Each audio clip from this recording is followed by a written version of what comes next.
Hi everyone. I'm outside with horses in Fox Chase section of Philadelphia, and today I'm talking about the motive for the killer. So a murder is a willful act, and I'm talking about this today to show two ways that the murder of Abby and Libby might have happened. So if this is too much for you, please click off now. Murder wasn't an accident. It's not for that someone was slightly irritated or annoyed. In English, we have different words and we have qualifications. So for the word love, we might have passion, romance, adoring, and the same with the word murder. So in this case of the Delphi, and here comes the horses, this was extreme rage. Someone had this extreme rage and they were brought to kill Abby and Libby. So there's two reasons. If the killer lost something or will lose something. So if the killer lost a relationship, that would be a motivation. If the killer lost money, that would be another motivation. Or if the killer lost their freedom, if they went to jail. There was a Dateline show, and the killer perceived the victims to have stolen some coins. If the killer will lose something, so if there's a lawsuit coming up and there might be a chance of losing assets or money, if there's a divorce and they don't want the wife or husband to receive half of their assets, they might have a motivation. If the killer is going to lose freedom, they're going to possibly go to jail if something's revealed. And I'll turn for the horse so you can see. He's eating some grass.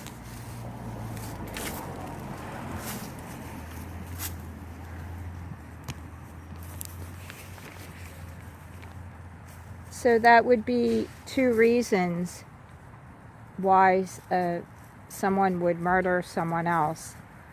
In the case of the Dateline show, where the state trooper killed the soon-to-be ex-husband of his girlfriend, he was so angry. I think the motivation was he just didn't like the man, so he murdered him.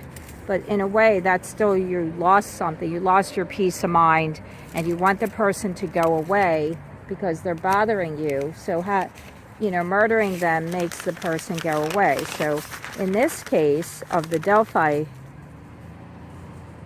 I think it's actually the second reason. And this is Star. She wants me to pet her.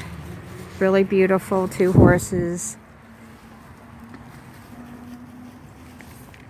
She likes to come over to me. I do visit once in a while. So in this case, like I said,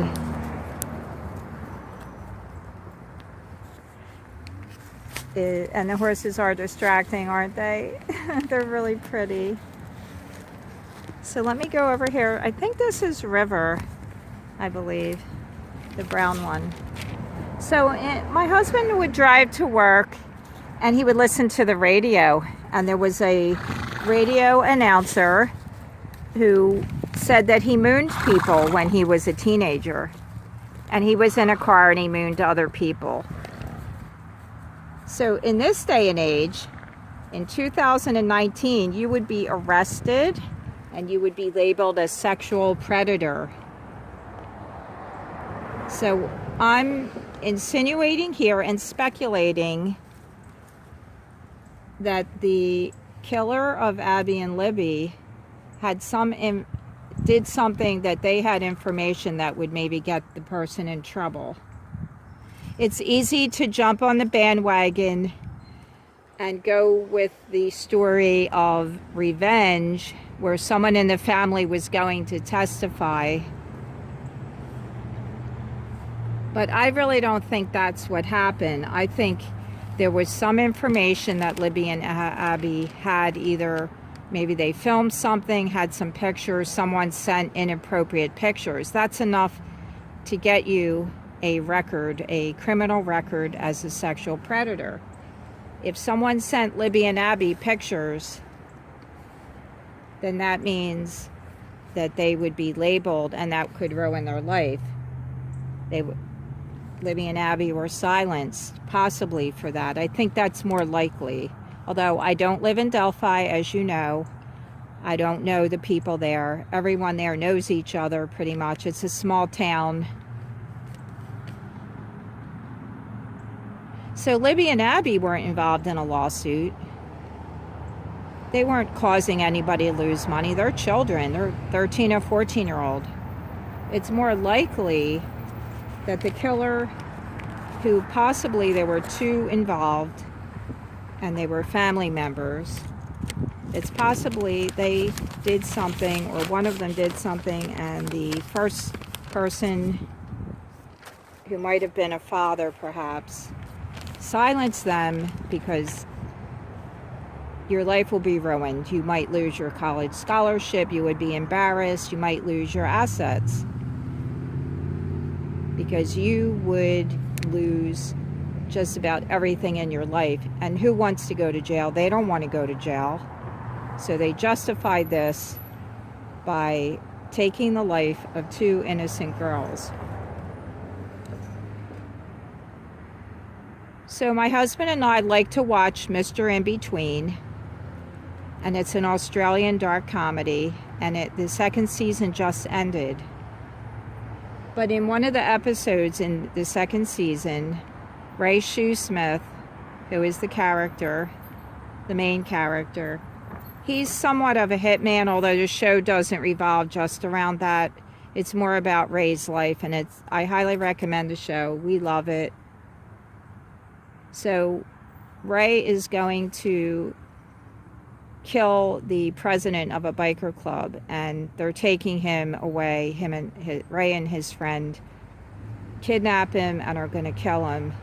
And the biker president says that he is haunted in his dreams by a man he killed. So the biker asks Ray, "Do you ever get that? Does anybody haunt you?" And he said, "Well, sometimes."